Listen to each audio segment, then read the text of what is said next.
وہ سارے لوگ جو پنکی سے بڑے امپریس ہے، میں انہیں بتانا چاہتی ہوں کہ نہیں، پنکی اتنی بھی کوئی عقل مند نہیں تھی اور کوئی اچھے خاص کام نہیں اس نے کیے، قطعی نظر کہ وہ منشیات کی ڈیلر تھی، لوگ اس کی عقل مندی کے جو نا فین تھے، لیکن مجھے لگتا ہے نہیں، اتنے پیسے کمانے کے بعد باجی نے اپنی گرومنگ پہ بالکل کام نہیں کیا، بالکل لو فری لگ رہی تھی جب آئی تھی۔ اس کے علاوہ اتنا پیسہ کما لیا، اتنی سہولتوں میں مل گئی، 13 سال تم نے یہاں گندا ہے پر دھندا ہے چلایا، تو اب تمہارے دماغ میں یہ آئیڈیا نہیں آیا سیریز دیکھ دیکھ کے نیٹ کی کہ میں یہاں سے چلی جاؤں۔ جو ڈرگ ڈیلرز ہوتے ہیں وہ پھر کسی اور ملک میں بیٹھ کر اپنا پورا کا پورا دھندا چلاتے ہیں، عجیب حرکت ہے۔ ہاں اچھی حرکت وہ تھی، وہ جو اس کا میں نے دیکھا پیکٹ، اس کے اوپر اس نے ایموجی بنایا آنکھ مارنے والا، اس سے لگتا ہے تھوڑی ڈیفانٹر سی تھی باجی ہماری۔ آج کی ویڈیو میں آپ کو بتاتے ہیں کہ انویسٹیگیشن کی نئی ٹیم ہائر کی گئی ہے، اس کے علاوہ تحقیقات کا دائرہ کار وسیع ہوا ہے اور کون کون سی چیزیں باہر نکلی ہیں تحقیقات اور تفتیش میں، اور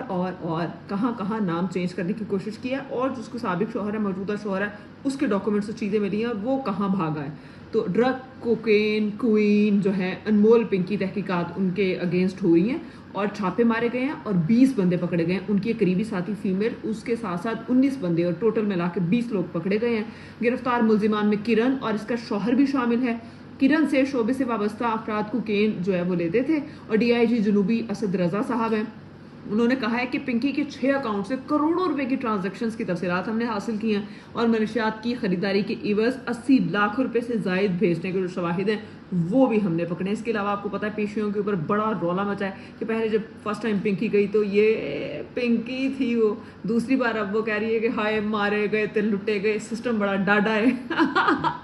تو جناب یہ ویک ایس پی انویسٹیگیشن نے 5 رکنی ٹیم بنا دی ہے، ڈی ایس پی انویسٹیگیشن اس ٹیم کو لیڈ کر رہے ہیں، اور ٹیم میں میٹھا در، چاکی واڑہ گارڈن اور بغدادی گارڈن جو ہے ٹاؤن، اس کے افسران بھی شامل ہیں۔ اس کے علاوہ پیر یعنی 18 تاریخ کو دوبارہ پیشی ہوگی اور پھر پنکی آئے گی عدالت میں، اب دیکھیں پنکی کیا کہتی ہیں۔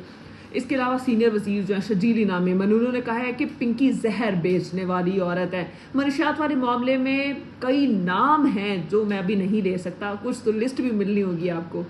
منشیات نیٹ ورک کو ختم کرنا حکومت کی ذمہ داری ہے۔ شکر ہے بھائی صاحب آپ کو پتہ چل گیا، مجھے لگتا ہے کچھ لیٹ نہیں ہو گئے آپ، وہ کہتے ہیں نا بڑی دیر کر دی مہرباں آتے آتے، تو سندھ حکومت نے بڑی دیر کر دی، یا پھر یہ ہمیشہ دیر کر دیتا ہوں کچھ کرنے میں، محبت جتانے میں، لڑ بلڑ کرنے میں۔ تو حکومت سکولز میں بچوں کا ریپڈ رینڈم ٹیسٹ کرائے، لو اب ایک نواں کھاتا کھل جانا ہے بچوں کے ماں باپ کو بلیک میل کرنے کا، اور پرائیویٹ سکولز کو تو ویسے ہی کھال کھینچنے کا کوئی موقع چاہیے، خدا نہ خواستہ کسی بچے کو کچھ لڑ بلڑ ہلکا سا بھی نکلا ہے نا،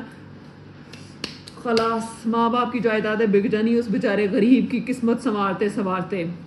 اور اس کے علاوہ انہوں نے کہا کہ پاکستان میں اس کام کو سنجیدہ منشیات کو نہیں لیا، باقی دنیا میں بھی ہوتا ہے وہ لوگ ایکشن لیتے ہیں لیکن ہم نے سنجیدہ نہیں لیا۔ دیکھو کہہ کون رہا ہے، یا پھر میں کہیں چلو سمجھ میں آتا ہے، لیکن وقت کا وزیر کہہ رہا ہے جو پچھلے 18 سال سے حکومت میں ہے اس صوبے میں، وہ یہ کہہ رہے ہیں کہ حکومت نے اس کو سیریس نہیں لیا۔ برو سیریسلی؟